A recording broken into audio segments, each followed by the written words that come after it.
Hello everyone and welcome to tonight's live Q&A.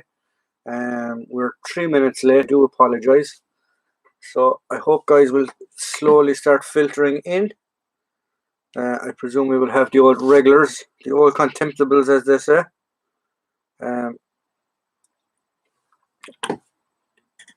As I said, I'm sorry I'm a few minutes late, but these things happen unfortunately. So how is everyone tonight? Hope you're ready for your weekend, enjoying your weekend. I have a few subjects tonight that I'd like to talk about, but as always, this is a subscriber-based channel. So, I mean, if you have questions, Rifle Green, hello, how are you? Evening. If any of you have questions or if any of you have queries or topics that you would like to discuss, you're more than welcome to put them up on the comments thing and we will discuss them. Stan's here. Hello, Stan, how are you? Are you enjoying your holidays still? I seen the video you did actually the other day of the Kriegsmarine or the submarine book and the cap badge, the catering corps cap badge, and the other book actually. So yeah, they're very interesting. They're nice little reads. Actually, you discussed we were talking as well about that documentary that you were after watching on East Germany, which sounded very interesting, and I did actually take it down. And thanks to you, actually, you sent me the link. So I hope to try and find it. I don't actually have Amazon Prime. There are other subscription services out there, YouTube, Amazon Prime. This program just so happens to be on Amazon Prime. It's getting a bit boring me having to say that every time I bloody mention some company's name. It is not sponsored, and it is. There are other manufacturers, companies, the whole lot out there. Now, I did bring a notebook tonight for when you're throwing stuff at me to do, but I forgot a bloody pen. Which could be an issue. Thought I had a pen here myself. Kenny, how are you? Welcome. I do have pens. Thank you. Always come prepared. In relation to upcoming events on the channel, I have had an awful lot of people ask me to go back to Op Banner stuff, to do more Op Banner things. So we will be doing Op Banner stuff I won't say regularly. They'll be coming up maybe every second or third video, because that is the more substantial part of my collection. So we will be covering that more frequently. People seem to enjoy that content. People seem to enjoy about the history and stuff like that. I do try and give an impartial view. Yes, I am Catholic. Yes, I am from the south of Ireland. Yes, I do collect Op Banner stuff. Just putting it out there for you people, because I believe that type of history needs to be learned, it needs to be taught, it needs to be shown. Otherwise, you will never get rid of the prejudice and the ignorance. You need to educate, and you need to look at it from an impartially from both sides. Both sides did horrible things. Both sides did things that were wrong. Don't have any reason for, or I'm not going to try and defend either side, because it was a horrible, horrible conflict, and the best way for that not to happen again is to educate people. Do you also have flags from World War II? No, I don't actually, Ralph. I don't actually have any flags from World War II. No, the only flags I have a UN flag that I brought home from somewhere. I have a Hezbollah flag that I brought home from somewhere. I have what other flags do I have? I have an American flag, Vietnam era flag. I have a few other bits and pieces. Nick, how are you, Nick? Welcome to the conversation.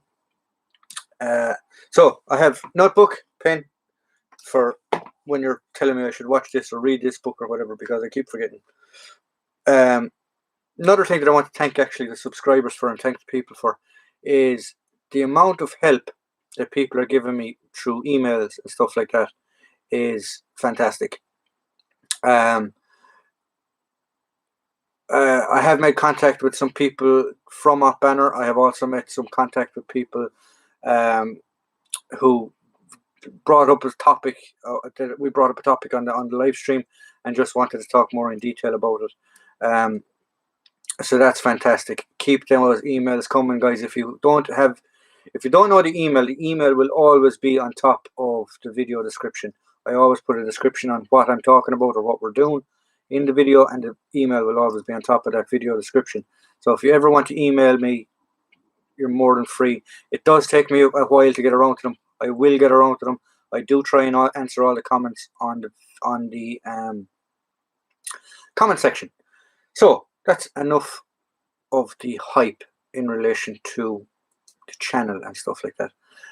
But getting back to Op Banner, yeah, people have been asking me to do more Op Banner stuff, so we are going covering more Op Banner stuff, and we're going to talk about unusual items that I have in my collection and go in depth into those unusual items. And people have been asking me as well about reference books, so we will go on to talk about them.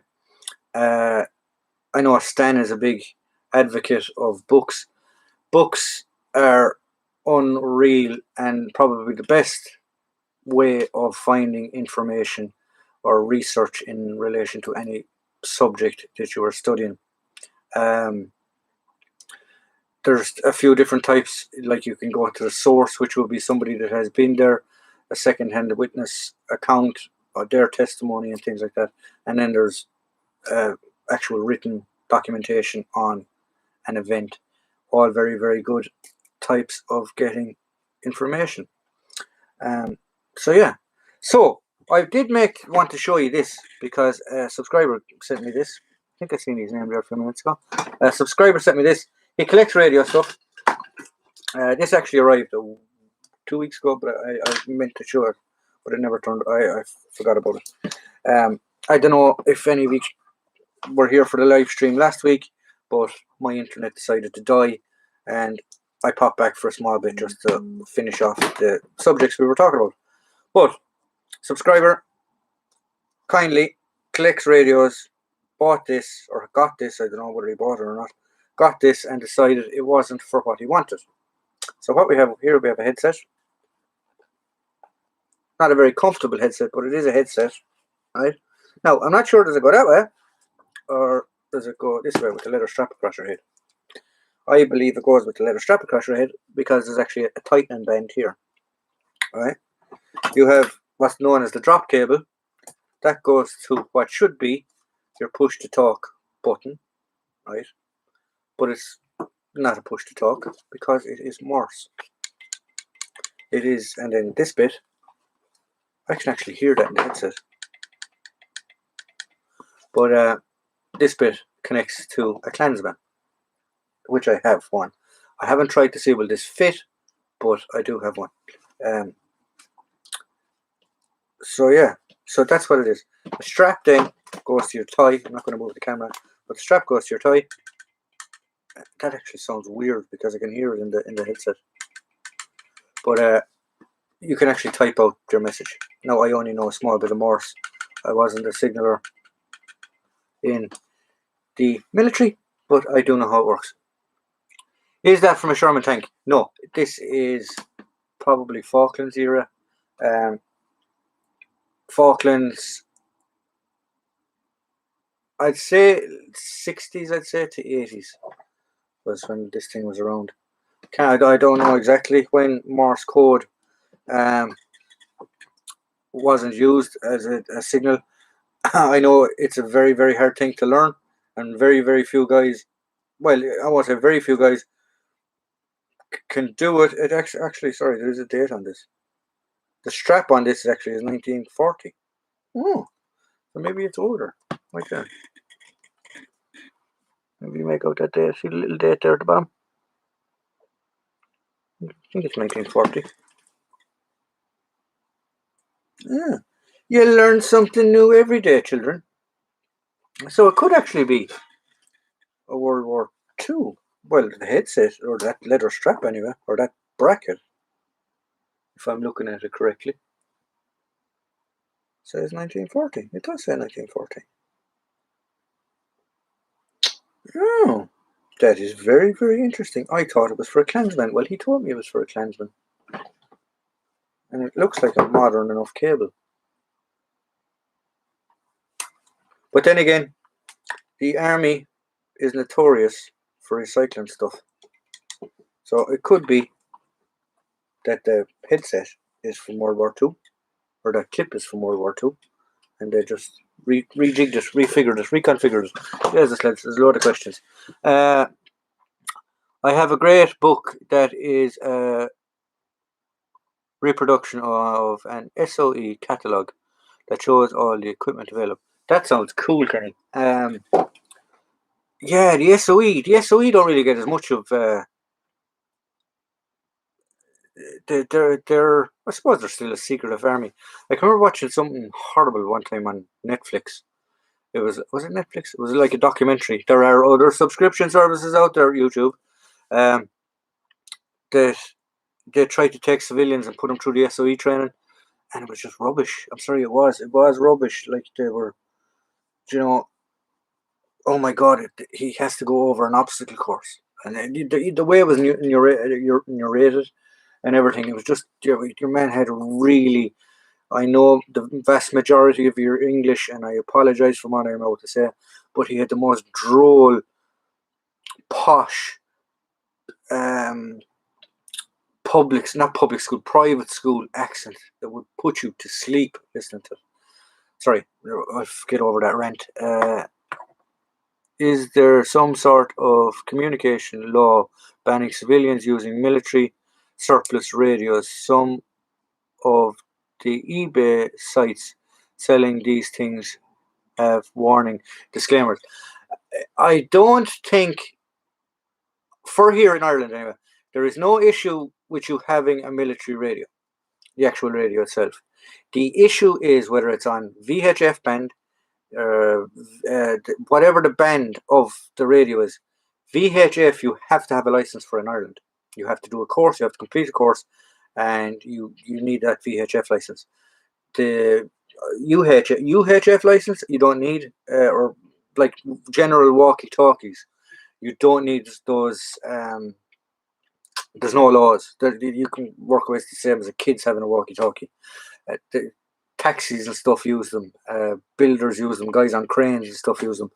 It is the band that you're using that is what is restricted, not the actual radio. In Ireland, anyway. I'm not sure about the UK. I have a 77 set. I have a Prick 6. I have a Klansman. The Klansman here in Ireland is restricted, so I don't use it. But my peers or my 77 set and my PRC 6 or Prick 6, they have been converted to take normal walkie-talkies in the back of them. I've done a video on one of them before, I think. I actually did a video on the 77 set that I'm not happy with, so I might do another video on it and actually explain it properly. I hope that answers your questions then. I went to a milsim recently and we were all using Clanman radios. It depends on the frequency. In Ireland, it depends on the frequency, Kenny. If you're in Ireland, there's no issue once you use a dedicated frequency. Channel 16 on the VHF is the emergency channel. So when you flip to channel 16, and it's always been monitored by the Coast Guard and services like that, and if you want to issue a pan or a mayday, you're going to get answered. Don't do that, kids, please. I'm just telling you. Padraig, howdy folks. Yeah, iBooks are a fantastic source. Generally reading Ghost War, or currently reading Ghost Wars, about the CIA's involvement in Afghanistan in the 80s, led to the war on terror. Very interesting book. Yeah, I mean, the CIA pretty much funded the Taliban fighting against the Russians during the Russian-Afghan war, shall we say. Military Collectibles, evening, how are you? How are you doing, my friend? Jim, evening, how are you? Yes, all the old reliables, all the old contemptibles are in tonight. If you had a radio, I would be calling into Joe Duffy. If I had a radio, I'd be calling into Joe Duffy every day.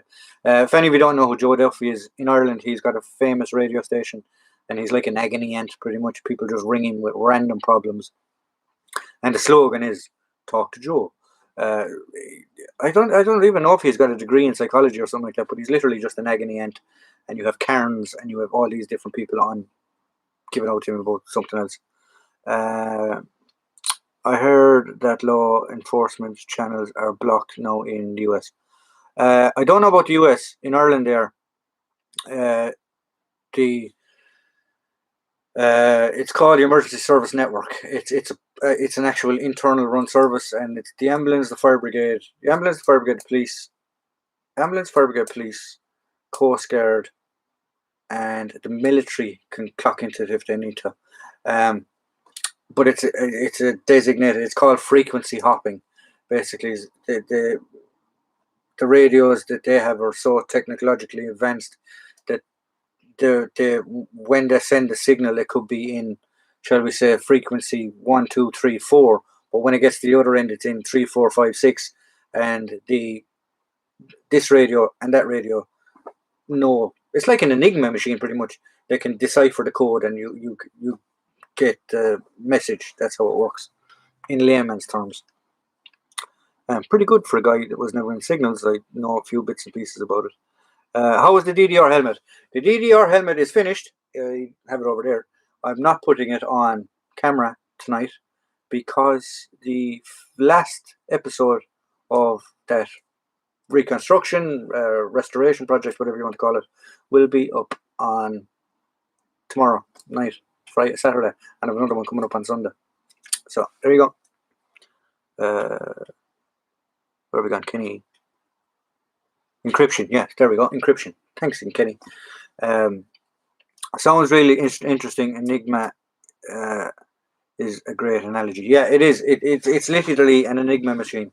The radios send one signal, the other one receives a different signal, but the computer technology, little leprechauns inside it, putting it back together, and they can type it out or project it into either. If you're listening to the headpiece, when I was in the military, you had what was called I'm not going to actually say the name of the system, but basically it was a laptop. A signal would come to the connector for this laptop, and it would give you straight grid coordinates and stuff like that. It's a bit like the Blue Force tracker that the Americans had in the Gulf War, which was basically like a GPS unit that they'd have on their vehicles, and guys would carry them on their packs and stuff that you could track guys. When will Ireland be one nation? That is a very, very good question. Is it something? Now, I hope you're not trying to be politically, because if you are, I'm sure one of those lads will deal with you fairly quick. But I will answer that question. I believe it is a possibility that we will see it in our lifetime. Now, I don't think it is going to be a quick fix. I believe there are still massive, massive issues in relation to it becoming a one island. But it's going to take a long time. It could take 40, 50 years. But I do possibly in the future see it could happen. Then it may never happen, but it quite possibly could happen. In World War I and World War II, the armies used pigeons for communication. They did, Ralph. Yes, there was a cartoon made a few years back about it. Disney made the film. Actually, was a bit of a sort of a loosely based on The Great Escape and stuff like that. But yeah, you're dead right. They did use pigeons. They also, in the First World War, used dogs to find injured people. They used dogs, and they also used dogs as messengers. During the dogs have been used in conflicts since going back as far as the Romans. There's awful squeaking going on next door. Whatever's going on. My window is actually open, but the dogs, yes, dogs have been used all the way back as far as the Romans. They've been used in the First World War. They were used in Vietnam, They were used in Vietnam. They were used in Afghanistan. there was a famous Navy SEALs dog that was used for the raid on Bin Laden. Dogs and animals go back, and there is actually, the British do actually have an award for animals. There is a special section, or there used to be a special section in the Imperial War Museum. I can't remember the name of the medal, but it's the equivalent of the Victoria Cross for animals. And canines, police canines get it, army canines get it, army or police horses have gotten it. The horse that survived the bombing of the Blues and Royals in London by the IRA actually received it. He was the only survivor, horse to survive. He was badly injured. I think it was in Hyde Park in London. They planted a bomb and they blew up some cavalrymen that were going on ceremonial duty, I believe. And he survived. This horse survived the incident, was nursed back to health, never had a rider on his back again. He was sort of kept on as a mascot, but that horse did actually get the medal. Little interesting fact for you again, guys. Where are we going? At the start, they did give. At the start, they did give. Oh, again, I need to go back to the top there. At the start, they give Stinger AA missiles 2. Spent more trying to buy them back in case that they were used in Iran.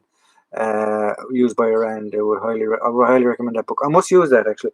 There's a famous guy. He actually, if you ever see the film 12 Strong, which is about the first guys that went into Iraq to fight with Northern Alliance, or sorry, yeah, Afghanistan. No, was it Afghanistan? Yeah, it was Afghanistan. Went into northern Afghanistan to fight with the Northern Alliance.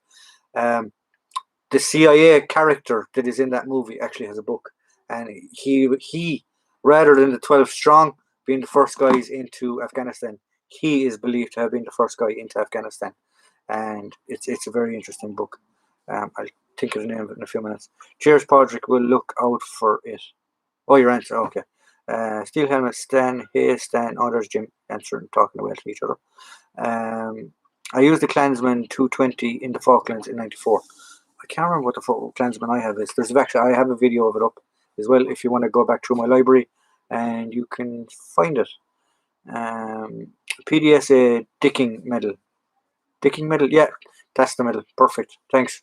Military collectibles. I knew somebody would have the answer for me. Tim Timber evenings. Sir Timber. I am at it again. Dickens medal, very good.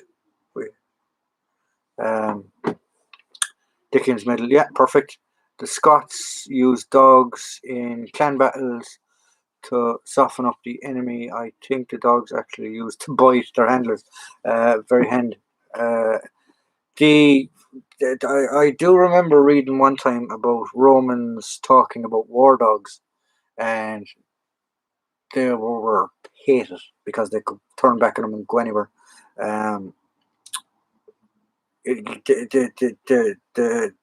At that stage, they were very brutalized. Oh, I said brutalized, but they weren't a very accurate thing.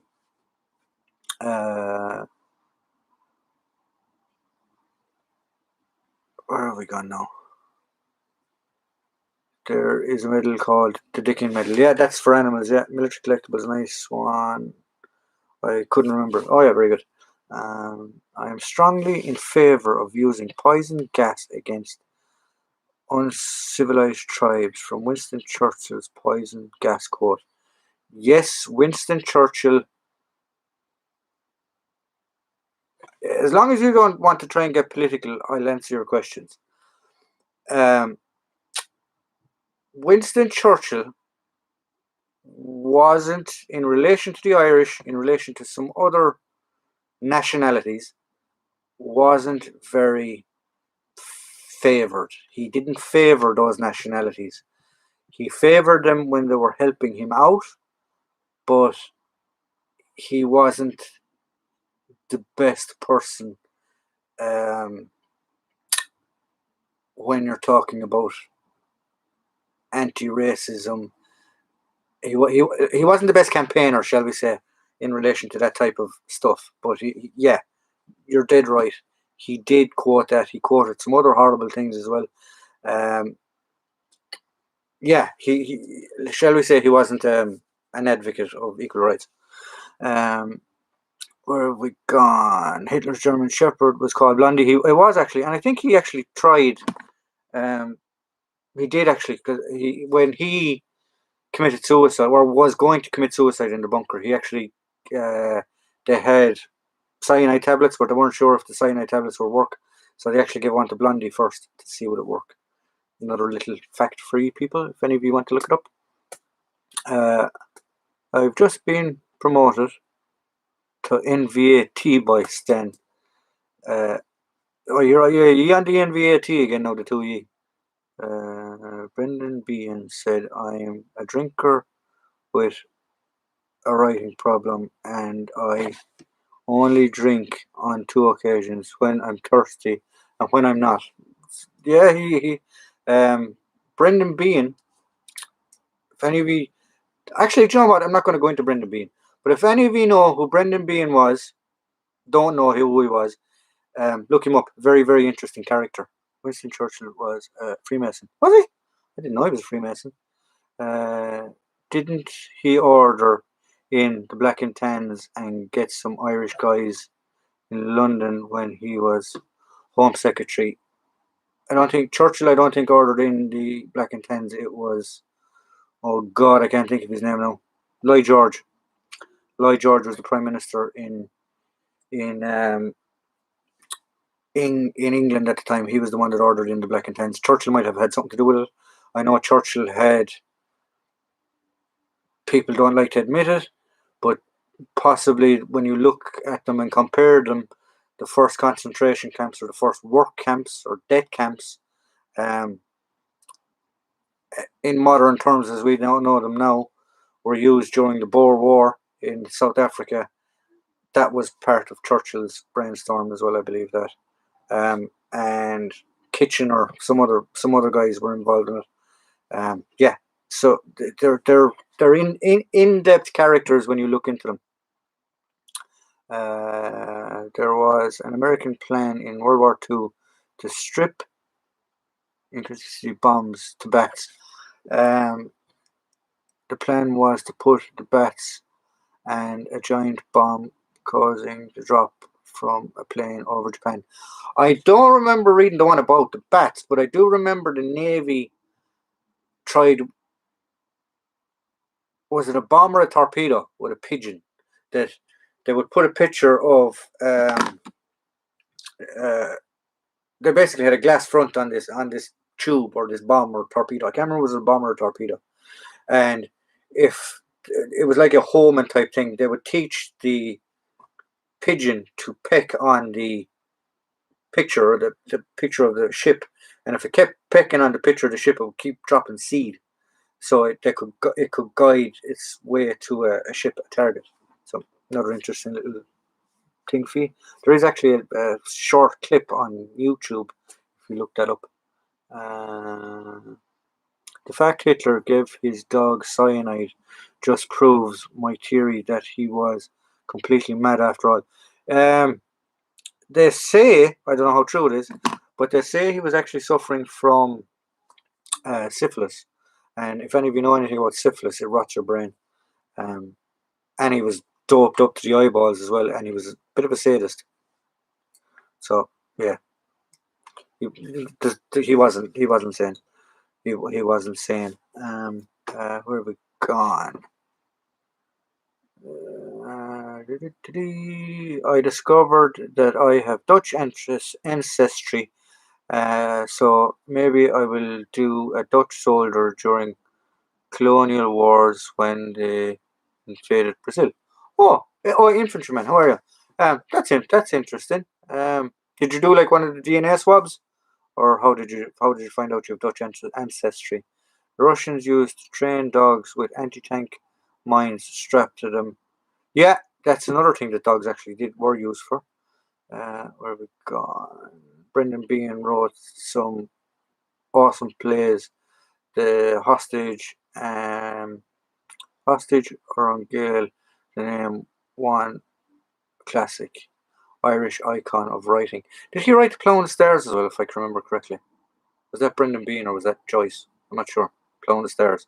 Plough on the Stars is basically a play about the 1916 Rising. I think it was Bean that wrote it.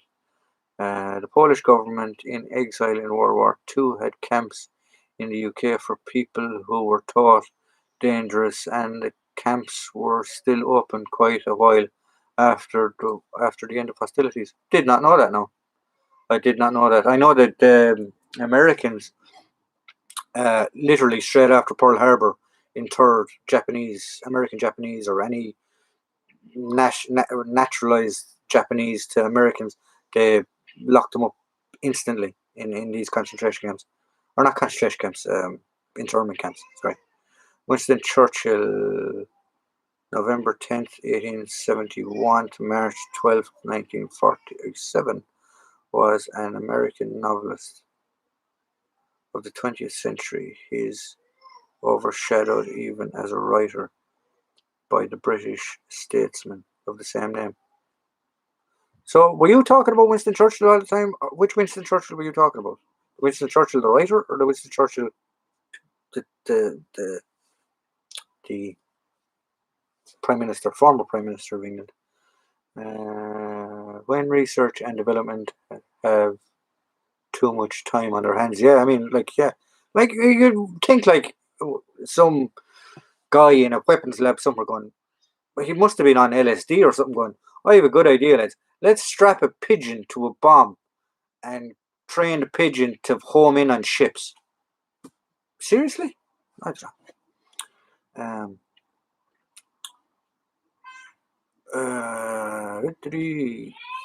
On the Bat Bomb's first outing to burnt down the building where the project was being developed in the project. That would do it. Echo Foxtrot, how are you? Yeah.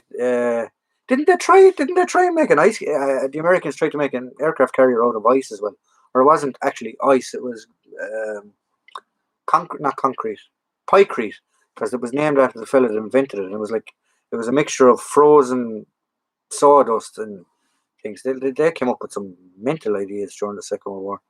The Russians walked dogs with explosives to German tanks in 1942. One problem, they were used to German fuel. One problem, they were used to German fuel. Also, they turned back the other way and blew up the German tanks. Yeah. Oh, okay. My great aunt told me. Oh, your great aunt told you that you've got Dutch descendancy. That's very good. Ralph, in the war they ate cats here, but in Stalingrad they ate human flesh. Yeah, there's recorded cases of that happening in a lot of sieges, all the way back as far as the Middle Ages. Human flesh was consumed. Horses would be consumed. Animals would be consumed. There is a myth. I don't know if it was ever true, but apparently, guys, it was a delicacy I don't know, but apparently trenches, or in First World War, rats were so plentiful in trenches that they were known to be eaten as well. I don't know how true that is. I have heard it, but I don't know. Brazil had concentration camps for Brazilian Japanese citizens. Didn't know that neither. You learn something new every day, guys. The PM made the gas code. Oh, the Prime Minister made the gas code. Okay, yeah, that's perfect. Infantryman like US. Okay. Pigeon in Blackadder. You killed my. Oh yeah, you killed my Scarlet. There's some great lines in Blackadder. I remember the one Blackadder goes forth, where probably the best quote of the whole series was not Major Darling. What was the major's name, or the captain, or the general? It was Major General, or it was Captain Darling, and I can't remember what the main fellas was, but obviously he summoned Blackadder to a meeting, that they were having a strategic meeting, and they had come up with a new plan, and he's like, "We have a new plan, Blackadder," and Blackadder's like, "Yeah, is it the same as the last 13 straight over the top of mass waves?" And, very good. How did you know? You must be a spy. Just ridiculous lines like that. It was very good. Like, where have we gone? Murder. What's wrong, Kenny? Who's murdering who? Or was it Spike Jim? Or was it Spike Jim? Yeah. Benjamin Giant Rolling Bomb. Mine to blow up beach defense. Oh yeah, that was the thing that they had rockets on the side. It looked like a big wagon wheel. Well, two wagon wheels with a thing in the middle, and did that feature actually? Something like that featured on Dad's Army, the original Dad's Army, but it turned out that it was an actual real smart or one of these a real thing that they had thought of this during the war, whereas they would have this thing that they could roll off the front of a landing craft, and they could radio control it to the beach obstacles and blow up the beach obstacles. Yeah, so like when you think of it, like some of the stuff in comedies and in war movies and stuff like that is actually based on real events and is used or did like, and it's so far fetched. People are going like, yeah, that couldn't actually happen, but it did happen, which is strange enough. Kenny, Jim, okay. Flanders Pigeon Murder, yeah. Was it not Leningrad? Not Leningrad? Were they at the animal flesh or the live flesh or the human flesh? I don't know. Reese, Jen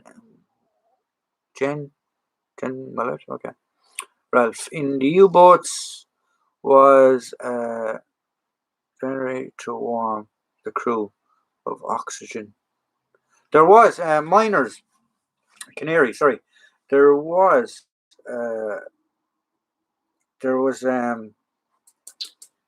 miners used to use canaries down the mine face, to obviously tell if there was gas around the place. The pigeon would die, or the canary would die first before the miners.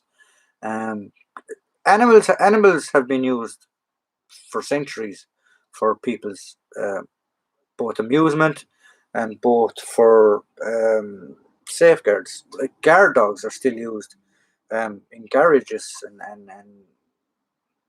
I think everybody can probably relate to going to um, a scrap dealer or a uh, car scrapper or something like that, and big fucking signs on the windows going guard dogs around the place. It's a common thing in America as well to have guard dogs in those types of facilities. Herbert Fennies, yeah. I'm not going to say that on YouTube, but yeah. There was some great lines in that movie actually. I think I have a copy of it somewhere, or the box set. Dig it out and have a look at it. In 1912, the first International Congress for Inners was held in London. The president of the Congress was Leonard Darwin, son of Charles Darwin. The VP was Winston Churchill, later Prime Minister. Okay, that's very interesting. Oh, okay. As I said, we're learning something new every day. Dogs still play a major role saving lives, finding IEDs. I have massive respect for them and their handlers. Yeah, and there's been cases as well of guys going through absolute heartbreak when they lose their dogs as well, which is very, very sad. Where we go on? Hitler's dog in World War One was called Foxy. Yeah, but didn't he? Foxy ran away, I think, on him, didn't he? Or Foxy got killed. Foxy got killed, I believe, in a bomb burst. But he wasn't very kind to his dog, I believe. Foxy, anyway. I don't know about Blondie, but I do believe he wasn't very kind to Foxy in the First World War. I've always thought the saddest one is that there is a little use for donkeys anymore. A great and faithful animal friend. In Ireland, actually, they have these donkey sanctuaries, and if you have farms or any bit of land where you can house them, you can get paid for it. There's a grant to rehousing donkeys. There's still actually, believe it or believe it not, I still know of places where donkeys are still used as work animals. in the west of Ireland. So yeah, I think everybody in well, of my generation in Ireland can remember being on the beach, and I suppose was it the same in England? I don't know. I'm sure some of the English guys here, or even some of the guys from Germany or Poland. We do have one there from Poland. Well, he's not actually Polish. He's a strange mix of everything and anything. He's actually Scottish. That's living in Poland, but sure, we'll get over that. Going to the beach and donkey rides. You could get a you pay like a might have been £1 for a 20-minute donkey ride around the parade of the beach, and you go down along the beach and you come back up the road or things like that. And you'd have a big train. You'd have 3 or 4, or 5 or 6 people in a train of a donkey riding on the beach. I do remember that as a child. I don't know if it's still done in certain places, but yeah. But so it's sad to think, like, just, I won't say innocence, but nice memories like I have of my childhood, like that. Kids today, geez, I sound like I'm 70 or 80, but kids today won't understand that. They won't know the innocence of that. That was a fond memory I have anyway. But sure, there we go. Where have we gone? Okay, we've read that one. With Hitler, his dogs came. With Hitler, his dogs came for his wives. Oh, really? I didn't know that. No, his dogs came before his wives. I thought he was only married once. I don't know. Nick Winston Summer used to have a donkey ride on the beach. Oh, okay. So there are still donkey rides around the place. Donkeys were used to haul products up steep, crumbled streets, country North Devon. Now they are a tourist ride. I have heard. I am the donkey here in Poland. Oh, sorry, Jim. Jim is in Poland. Used donkeys in Italy and Greece a lot in World War II. Yeah, the Mars Marauders were famous for using mules in the Burma campaign. I believe the Chindits were also famous for using mules and donkeys. Yeah, so there was some good stuff. Sorry, I'm a bit late setting up a gazebo. What's the crack? No crack, bud. We're just chatting. We're just having a chat. The Moroccan troops in World War II used donkeys. I have seen Moroccan reenactors once who had a donkey with him. That is very, very cool. That's going in. That is going into in-depth stuff when you're using donkeys. There is actually. I did see them. I was in Australia for a while. Stan might know this because Stan spent a bit of time in Australia. Guys, remember now as well, if you have a channel, I mean, I said this on the last one, if you have a channel, put it up there and get guys to subscribe to you. Jim has a channel, Stan has a channel, Military Collectibles has a channel. If there's some of you there that have channels, and I can't remember Ralph, I'm not sure if you have a channel. Put them up there, and we'll try and get you subscribers. But the Light Horse reenactors in Australia is huge, and they have full, like, obviously the cities and stuff in Australia are massive, or the areas in Australia are massive, but they have literally full companies and sections of reenactors, all done in Light Horse on horseback. It's fantastic to see, and the detail they go into is brilliant. Where we gone? Ponies were used down the coal mines here on the north until the 70s. Okay, very good. I thought it was donkeys they used. Whatever. You know better than I do, Stan, from that area. To learn the best way not to wage war, study the War of the Triple Alliance, 1864 to 1870, the war which 90% of Paraguay's men were killed. Huh. Susanna, you're throwing massive information at me there tonight. I didn't know any of this information. Kenny, crack. Mules are a hardy pack animal too, cross between a horse and a donkey. Yeah, mules are. Is it mules? Yeah, mules are mute. They're infertile. They can never reproduce, as far as I know. Um, even if it's a stallion, it can't reproduce. It's sterile is the word I'm looking for. No, sir. Sorry, Ralph. I don't understand what you mean. I have a channel, not great, but it's work in progress. There you go. There's one channel, Andrew. Somebody click on Andrew there and subscribe to him. Put up the name of your channel. Is it Andrew Johnson or what's the actual channel name? Jim Pit Pony Stan, mate. My uncle used to look after them as a kid, and unfortunately as well, some of those ponies and some of those donkeys, when they went down the mine, they never got back out of it. They had stables and everything underground, and they literally lived and died underground for the rest of their lives, which is a bit sad when you think about it, really. Um, yeah, sure. There we go. Lads, we're talking about donkeys and stuff. We're not going to be talking about militaria. Well, I suppose we are talking about everything. Um, what was the other things that I wanted to say to you today? Yes, I sent off an email. I know some of you have been asking me and sending me information because you're interested in the Brody restoration project. I will be giving the restoration projects a break for a while, but the Brody restoration project is up and coming. But the issue is the supplier, and I'm not mentioning the supplier's name, the supplier or the shop that I ordered the liner off never told me when I ordered it, or never gave me any notification that they were actually out of stock. So it's pre-ordered, I suppose you could call it. I have it ordered off them. They're waiting on the shipment to arrive, and when the shipment arrives, it'll come to me. I've been waiting longer. I've been waiting 5-6 weeks now for it. Still hasn't turned up. So I banged them off an email during the week, and they answered me. So yeah, it is what it is.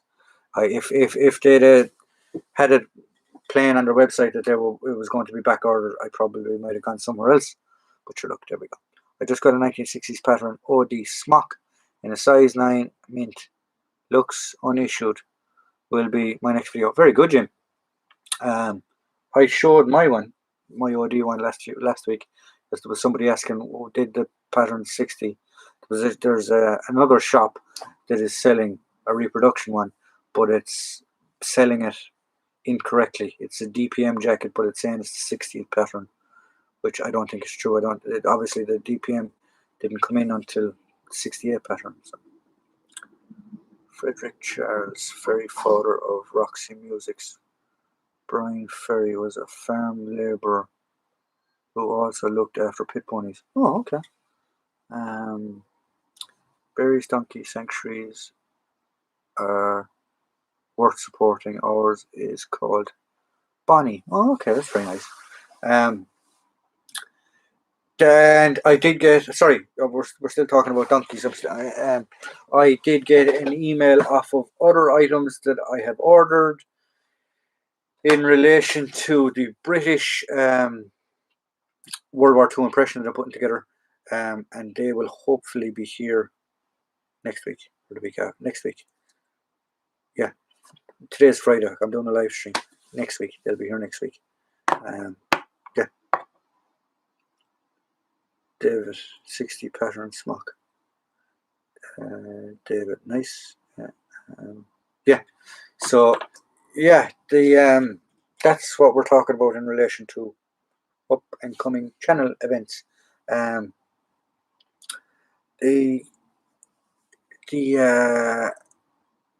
Sorry, where have we gone? Sorry, Stan. How did I miss your comment? Been quite a few Anzac days in Oz, great remembrance ceremonies, and also a fantastic community got together, plus a lot of beer. Yeah, the Australians know how to do it right when they do it right. Anzac, come on, yeah, that's no problem. There was a 1960 pattern DPM, had a stitched collar and a quarter zip. was before the 68 pattern jacket. I have one in my collection in a box. Heavens knows where. Oh, okay. I didn't know that. No, I thought the DPM didn't come in until the 60 pattern, 68 pattern. So was the 60 pattern a trial pattern then, in relation to DPM? I don't know. Hopefully next week I will be picking up a bayonet for my Sterling.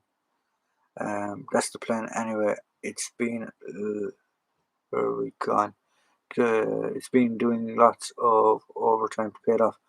The bayonet, you know. Oh yeah, I've been after Sterling, DX Sterling, here for years. Even an airsoft one. If I get an airsoft one, I'd be happy about it. And yeah, the Sterling. The Sterling has in relation to Op Banner or Northern Ireland Troubles collecting. Stop Banner or the Sterling is an iconic weapon. It's along with the SLR. In relation to some of the photographs and stuff taken up there. An awful lot of the SLRs were carried up there.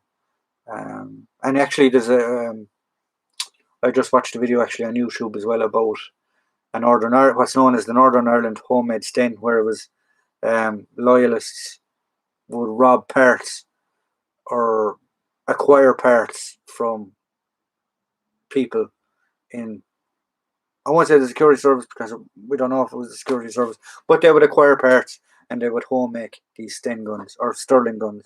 So there is a video on YouTube about that. If you look it up, I think it's called Northern Ireland Homemade Sterling or something like that. Asked a friend about the RUC handbag. She binned it, unfortunately.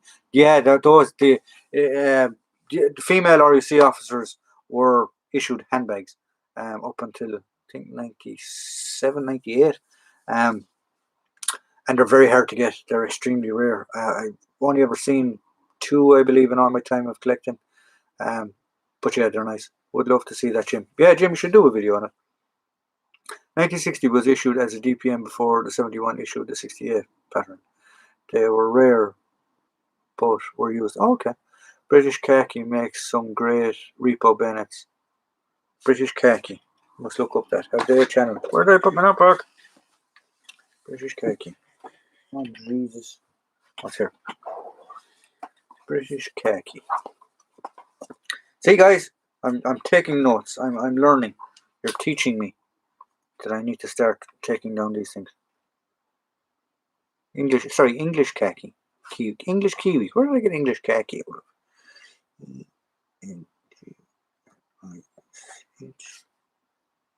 Kiwi. Right, okay. So there's some homework for the week. Was Barker, Morant, Breaker, Morant, accurate. I have seen a documentary about Breaker Morant, and are you talking about there's 2 different documentaries. There's one called Breaker Morant, and there's one called Breaker Morant Bushman or something like that. There's accuracies in both of them, and then others are, shall we say, not quite. If any of you don't know who Breaker Morant was an Australian that was in the Boer War, was tried for war crimes and was executed by the British. And it was 3 other guys that were involved in it. One guy got a sentence, 2 other guys were sentenced to execution, and because of their execution in the Boer War, followed on that the Australians banned executions of soldiers, and that's why during the First World War there was no Australian soldiers executed or shot at dawn, as they called it, because the Australian government wouldn't accept it, and I believe it was actually against the law, the Australian law. Where we gone? Breaker Morant. Saw one for 180, was going to buy, came back upstairs, gone. Bugger. What website was that? Padraig, give me an email in relation to websites and stuff like that you, because you for some reason you can find websites that no one else can. That sounded wrong. I didn't mean it to sound wrong. I mean, military stuff, you have connections. Where are we gone? I used to have a 60 pattern in DPM smock. Beautiful garment, sadly sold to buy pay bills in 2010 when I was out of work. Damn it, David.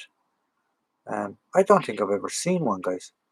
Jim, you're going to have to do a video on it so I can broaden my knowledge. Isn't it interesting to discuss the Allied war crimes of World War II for once? Isn't it interesting to discuss? We can discuss it if you want, Ralph. I know there was one documented war crime, and I do believe he was. There was soldiers put in prison. I don't think they were executed because they were American, but they executed straight off the bat, no trial, no conviction, and you can sort of understand why too when you. But they executed guards that they found in Dachau concentration camp. Literally put them up against the wall and shot them. There was an unofficial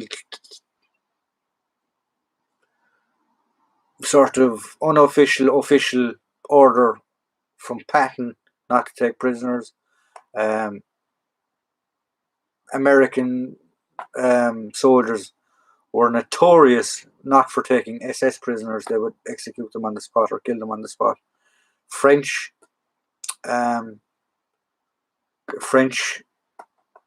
free soldiers, free army soldiers or whatever, were notorious as well for executing prisoners. And it goes to an interesting fact that if you're the victor, it isn't a war crime. Look at the Germans, look at the Japanese. They were prosecuted for war crimes against the Allies. Whereas when you flip the coin,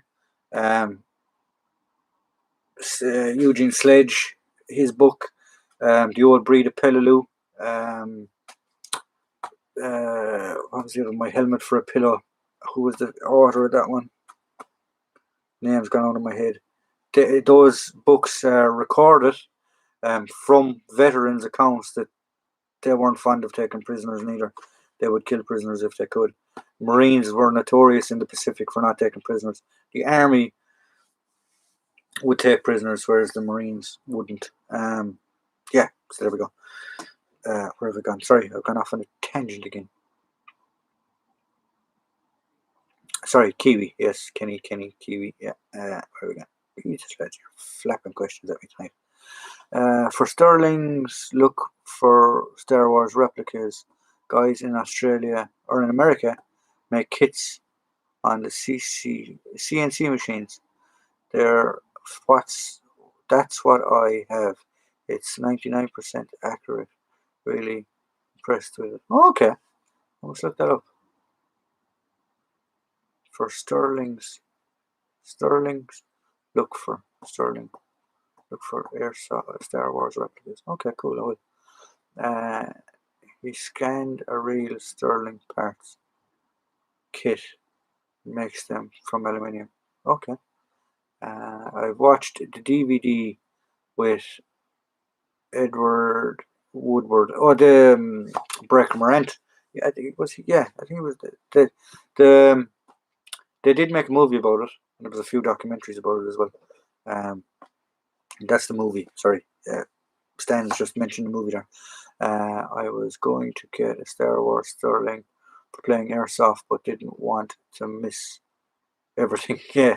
The Gustav as well, the Irish Gustav or the Swedish K, depending who you go to or what country you ask, were notorious for no safety catch. So don't drop the bloody thing with a magazine on it. Is the trousers of the UD or uniform in the background the same as the RC ones? No. No, not at all. They're a very, very dark green. The RUC it's the same. It's a different shade of green. I'll put them together someday and show you the difference in greens. But that actually is actually greener. I can move my light down first. It's actually greener than it looks. It's darker in light. It's darker in the light conditions that I'm under at the minute. Better put my ring light standing back up again. Sorry, where have I gone now again? Sterling pounds.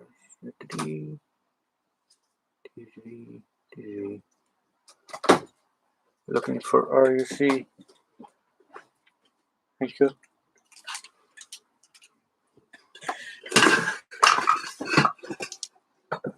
Oh, sorry. Thanks, guys. Where have I gone? Sorry, there we go. Is the trousers? No. The answer to that question, it is not. It is not RUC color. It's darker. The RUC is actually darker and a different shade of green. There we go. Where have I gone? There we go. The Rebels use Empire Sterlings. Yeah, I do know that Sterlings were doctored, used to make blasters, laser blasters for those things. Poor Jews. Podrick. We had war. We had our Sterlings replaced with the HK-53.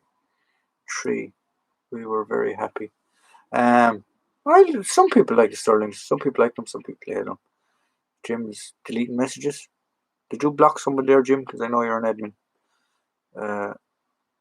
Allied war crimes, bombardment of Dresden, POW, national death camp in Germany, criminal US troops, Le Havre. Yeah, the list goes on. The list goes on of stuff that the German or the Americans, British, everyone. War is a crime in itself. And to try and put rules in it is good, but there were allied war crimes, yes, I'm not going to dispute that. 1960 pattern I have is OD green, but the DPM version is identical in polar pattern of the 68 DPM. I doubt I will be able to find my DPM smock, but the OD video is already uploaded. Perfect, I'll have a look at that then. I do have a 60 smock there somewhere. Kenny, I heard a story about British soldiers using Sten guns as distractions in World War II. They would cock them and throw them in a window to clear a house. I'm not going to say I witnessed it. I may have. But I do remember guys hearing stories of the Gustav, whereas they would put it, load it, cock it, put it down in the window or down the chimney, because we had big white chimneys in some bunkers. May have had big white chimneys in some bunkers in the training areas in Ireland. What they would do, I've heard them doing it with blanks. I've also heard them doing it with lives. Sorry. What they would do is they would put the trigger through the sweeping brush handle, stand back, and let it spin down the sweeping brush handle, and the recoil would hit the trigger and would keep firing until it went the whole way down the bottom of the sweeping brush. Yeah, what young guys do when they're bored with firearms is absolutely ridiculous. But yeah, don't try that at home, kids. I heard stories that it was done. Where have we gone? Okay, started clearing windows or clearing houses. Didn't a lot of the Indian troops in the Tiger Legion fighting for the Germans get shot by the hand by the British Moroccan troops? And an awful lot of Russians that had sided with the Germans as well were automatically executed. Jesus, there's notorious stories of the Russians when they got into Berlin and East Germany of raping, pillaging, plundering, basically being everything. The Cossacks as well. I think the Cossacks fought against the Russians. Some tribes of them, some parties of them fought against the Russians, And I do remember reading a story about Cossack prisoners being handed back over to the Russians and literally being taken into the woods, and guys could hear the gunshots. Um, yeah, the war against Japan was fairly racist. Japanese were seen as subhuman by the US, especially through propaganda. Yeah, I don't think it was the propagandists. I don't think it was the population themselves. I think a bit like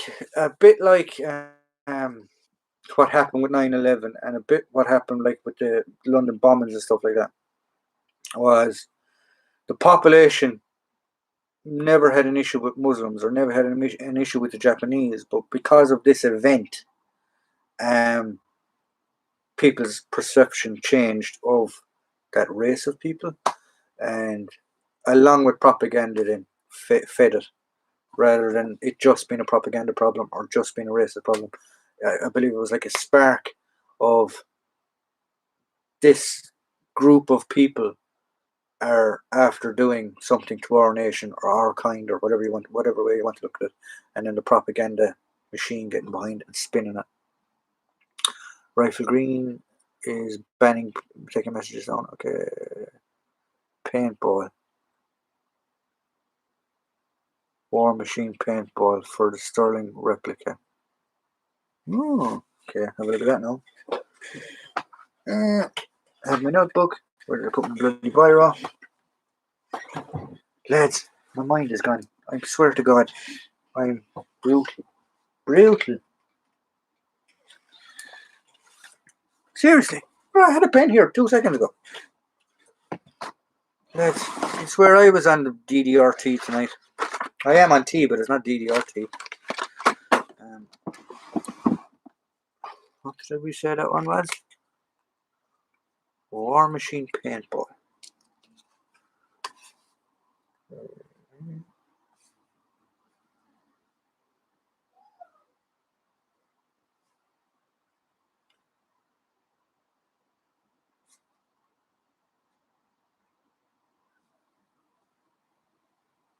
No.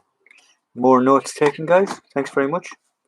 Is there anything else you think I should look out or look up for? Write it up in the comments there and I'll have a look at it. David, my grandfather told of Italians who got slaughtered after an ambush where they had used ammunition shot up the lead race cars, then the lead recce cars, and then were caught in the open.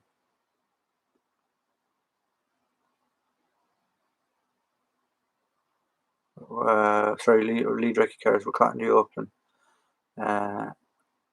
open fire. They surrendered. Yeah. Yeah, it did happen. It did happen. I'm not going to dispute it. Every side caused stuff like that. There's quite a lot of full-size 3D printed dummy guns appearing on eBay, which may appeal to the reenactor. Someone doing Luger's Wibblies for Indiana Jones cosplay. MG34 and Lewis gun. Oh. And what military collectibles? You just look up 3D printed guns, or what do you do? 3D printed dummy guns? Because I know eBay is a bit funny about selling things like that. But a sergeant turned a brain gun on them. War is hell. It is nasty. He must have lost a mate. Yeah, like that. These things happen. They do happen, unfortunately. 1980s movie Breaker Morant. Yeah, that's the one that Stan talked about there a few minutes ago. In relation to, is a war crime. War is a crime. Word. Yeah, it is. It is. War is a crime. War is a crime. Jim Timber downloaded videos and live streaming whilst on DD Brew. I def my cap juicer. Also, there's been an increase in the amount of home printed 3D plastic full-size shells for cases. Shells for cases, 6-pounders and 77 millimeters. Also tank boxes, 2-inch mortars, mortar bombs, and German butterfly bombs. Okay. That's good military collectibles. I actually must look into the laws. Cheers tea, lads. It is tea. It is actually tea. It's warm tea, even at that. Not DDR tea, like the other two boys are drinking there at the minute. But I must look up the laws of actually, because there is laws in relation to collecting munitions here in Ireland. You can have the head, sorry, you can have the fuse, you can have the cartridge or the shell, but never shell the two meat. Strange law, I know, but there we go. You can have the shell then, and you can have a timber replica head on it, but you basically can't have a deactivated fuse on a shell. You can have the shell, you can have the fuse, you just can't put them together. But you can't have a timber head on the shell, which makes no sense to me, but there we go. Somebody else came up with that law, not me. Rifle Green, message retracted. Is somebody deleting his messages, lads, or is he actually deleting them himself? Because that's the second one I've seen. My grandfather had views on Sten guns. He wished he never had to hand in his Tommy gun. Yeah, the Tommy gun was like, it was a lovely gun, but it was very, very expensive in relation to the British. The British couldn't afford. Well, I wouldn't say they couldn't afford it, but they were massing a huge army at the time, and every penny counted, shall we say. Ed Sterling, where have we gone? Sorry again. A story in the paper last year that a child had been abused in the Netherlands by a British soldier in 1945, and after the war, it was a veteran. Yeah, that I wouldn't even consider a war crime. That's a crime against humanity, especially against a child, because a child is. Okay, I'm not going to go into it. Sorry, but yeah, I understand your point, Ralph. I understand. Had Sterling's on the ranges, select single shot, bullet trigger, fire the entire magazine. They were getting old a bit at that point. Yeah, Sterling's Gustavs used to be the same. Gustavs were lethal. Runaway guns, you call it. Just literally keep trigger. You let go of the trigger and it'll still be rattling in your arms. Happened with the brain as well sometimes. GPMG was notorious for having runaway guns if you didn't have the gas set correctly, and you just literally hold on to that fucking Bronco and try to keep it uprange, and then wait for the scream, and then because you should have checked your gas setting. Just look up 3D printed World War II. Okay, definitely military collectibles. Thank you. Sound. Make a note. I will make a note. 3D printed World War II. 3D printed World War II. INTEDWW2. Because I mean that might be a good way to get bits and pieces from my impression together. Stan, it is a product of my dyslexia as far as issues I have with the kettle. Rifle Green. The RUCP cap and the early PS9 caps are made by his son. They make uniforms for military as well as making military colour. Yes, they do. There's an RUC cap. That one, I'm not sure the manufacturer of that one, but the good way to tell the difference in the manufacturers is, there you go. That's an older one, the red on the inside. That's a newer one. The labels, the size labels, you see the one on the back, they're normally all the same, but older ones have this red on the inside. I'll show you here now. There you go. There's another one. And the ladies ones, excuse me, I'll just hang these back up. The ladies ones have blue lining on the inside. So there you go. Another way to tell.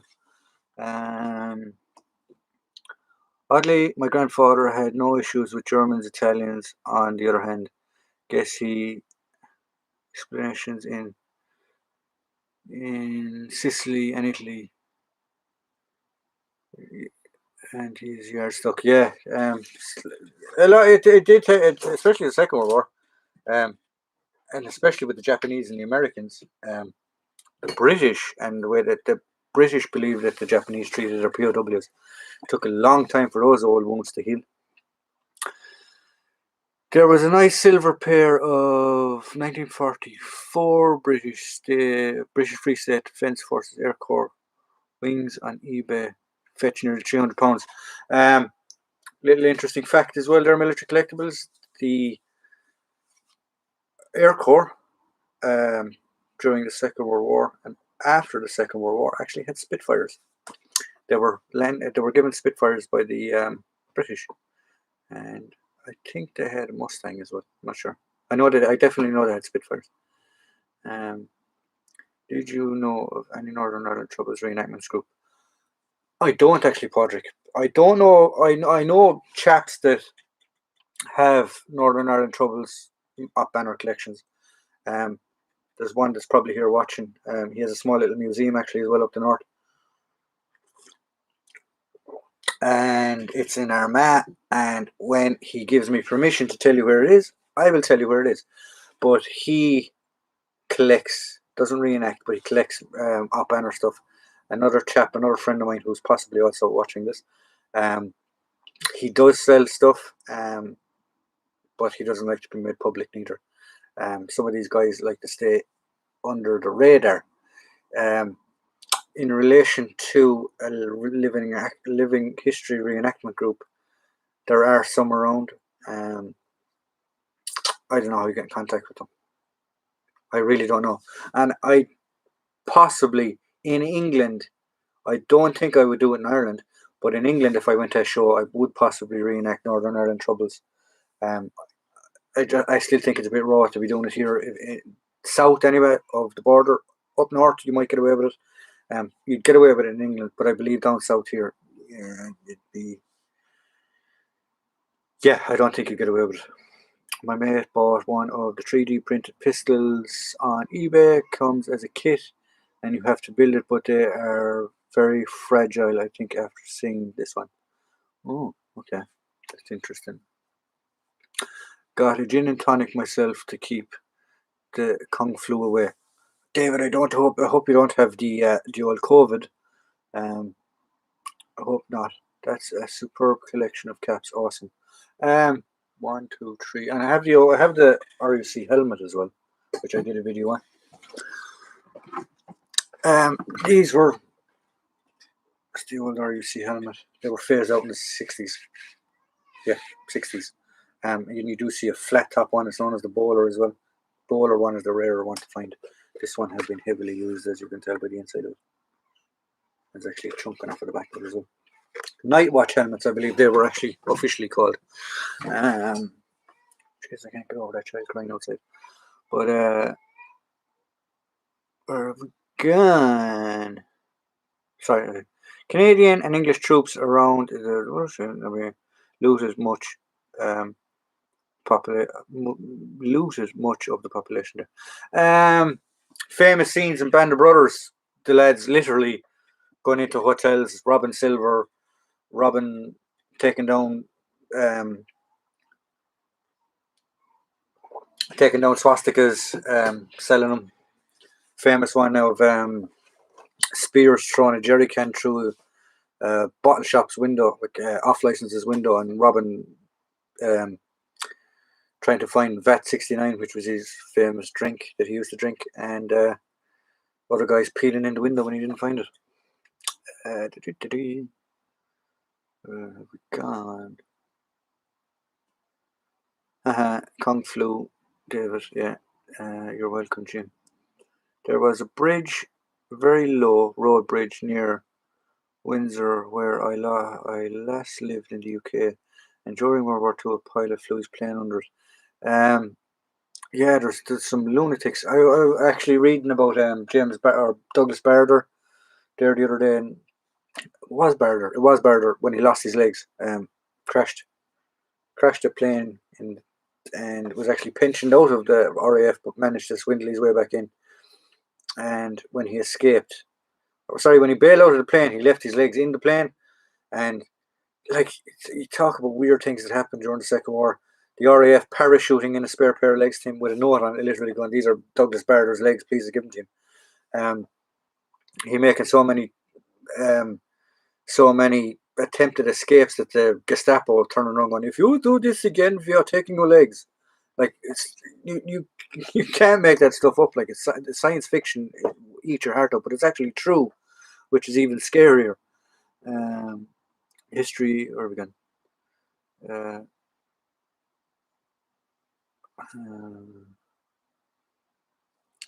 the character Sam in the Foyle's War series probably dressed as a WAF member. Okay.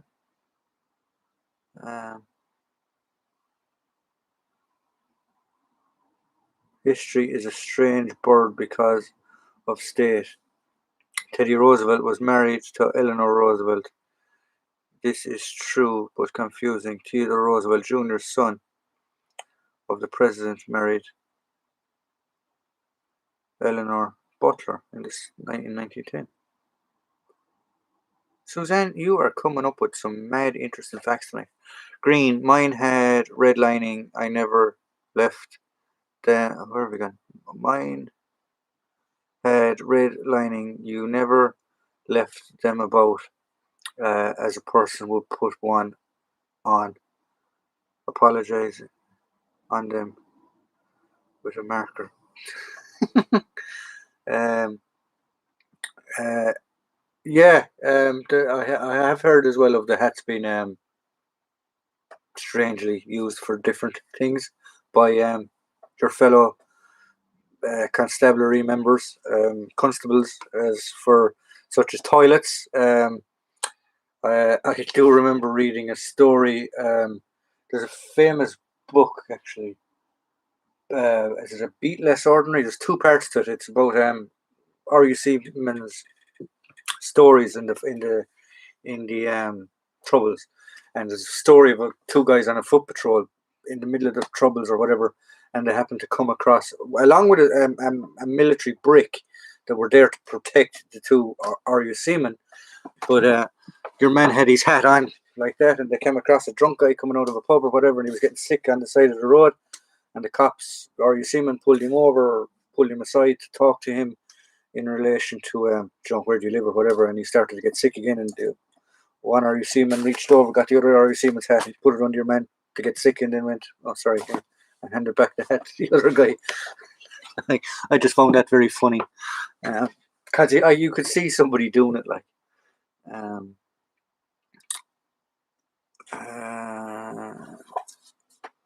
my grandfather was a recce corps. They got first dibs on looting, such as war. Yeah, sold a box of P-38s to the Yanks. Lugers was a big bargaining chip if you had them in the flags. The big one in the Pacific was samurai swords. They would try and get samurai swords all the time. Sorry, let's have to look at this. Excuse me.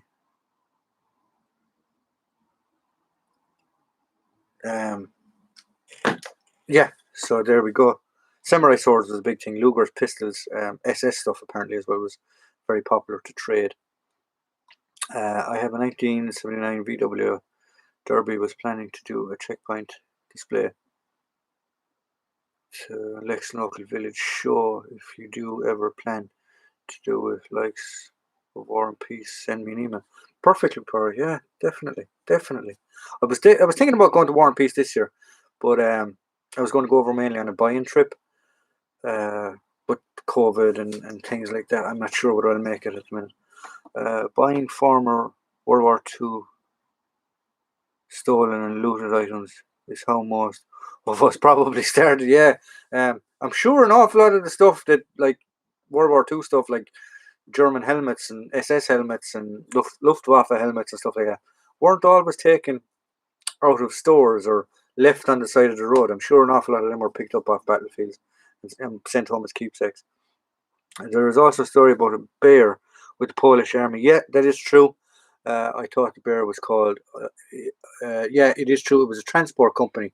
They found a bear cub, and they brought it up as their own, pretty much, and it turned into their mascot. Was it in Egypt? They had it in Egypt, I think. Yeah, I read Reach for the Sky. Barter story, maybe stylized a bit, but he was a complex character. But he lost his legs and went back into battle. Hats off to. Yeah, I mean, blokes back then were made of a bit different material than we are now at the minute, if you ask my opinion. In Barter's biography, it filled a light bomber with loo roll and bombed a rival squadron's airfield to cover it. Pip.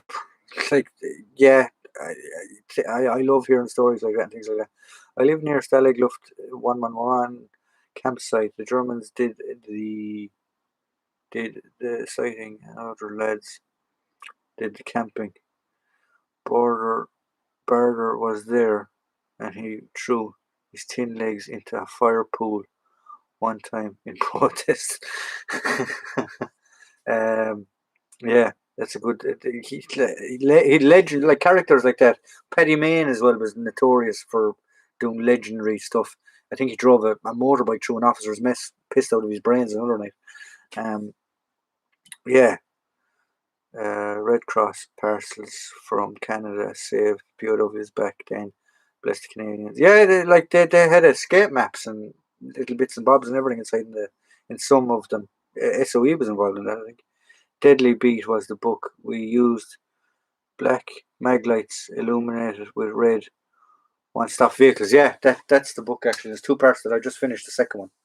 Um, yeah, but I thought that story was very funny, and there was another funny story as well about he was a constable. He was a new constable after coming out of. I think at that time they were training in Enniskillen.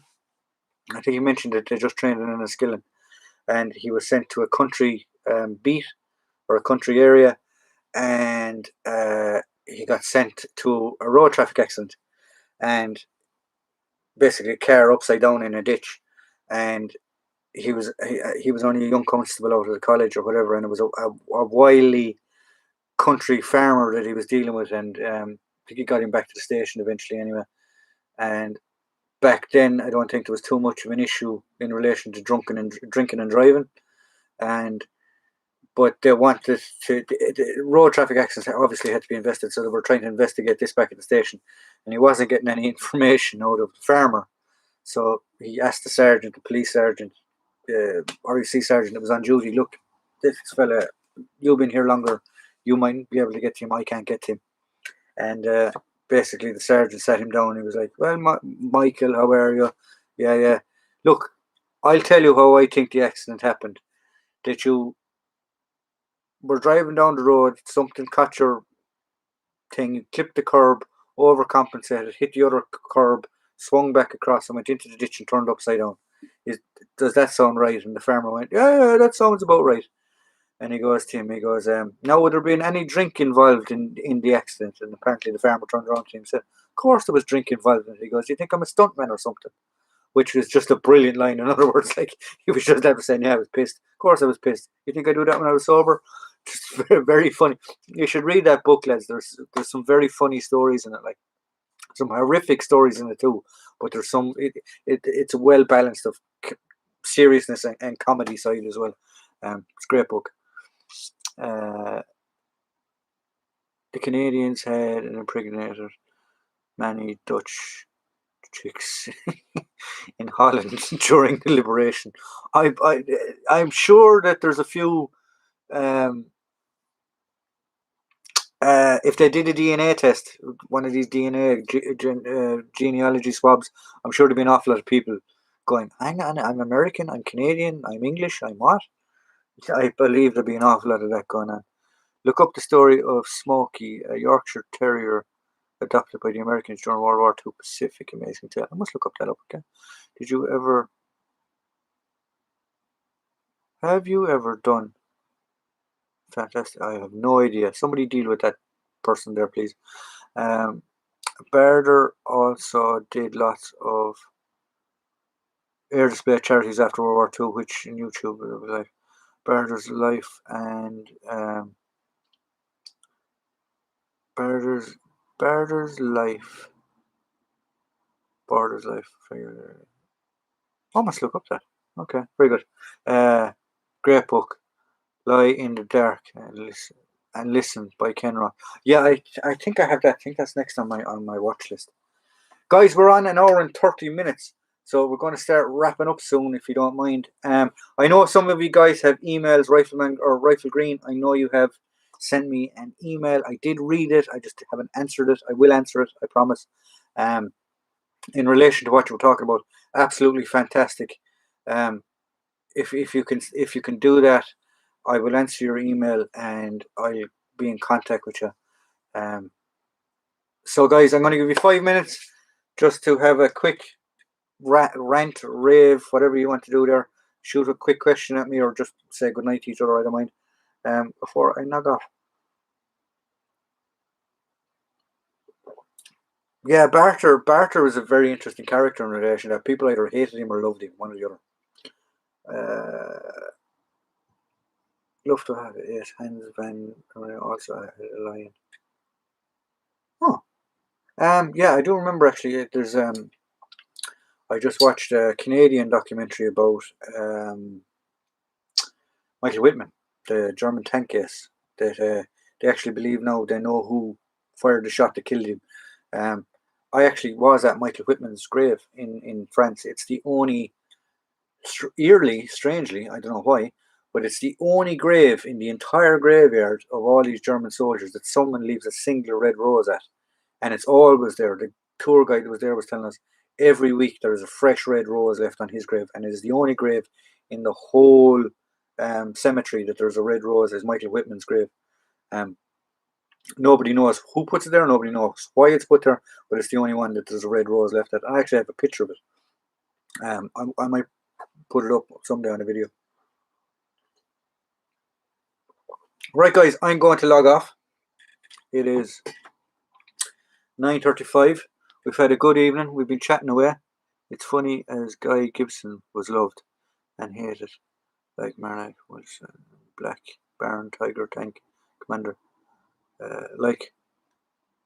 Yeah, that's the same fella, Michael Whitman, Mark Whitman, whatever you want to call him. So there we go, guys.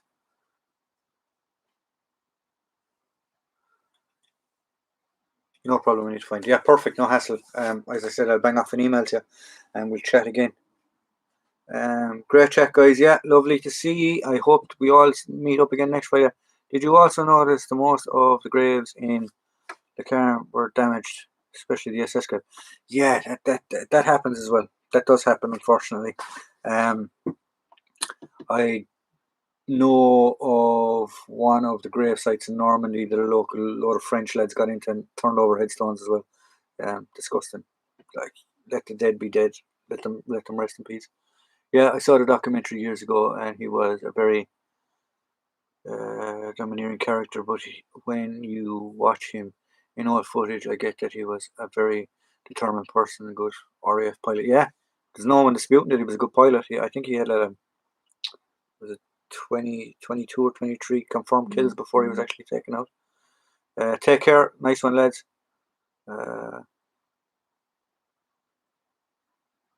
Out with the sergeants marching.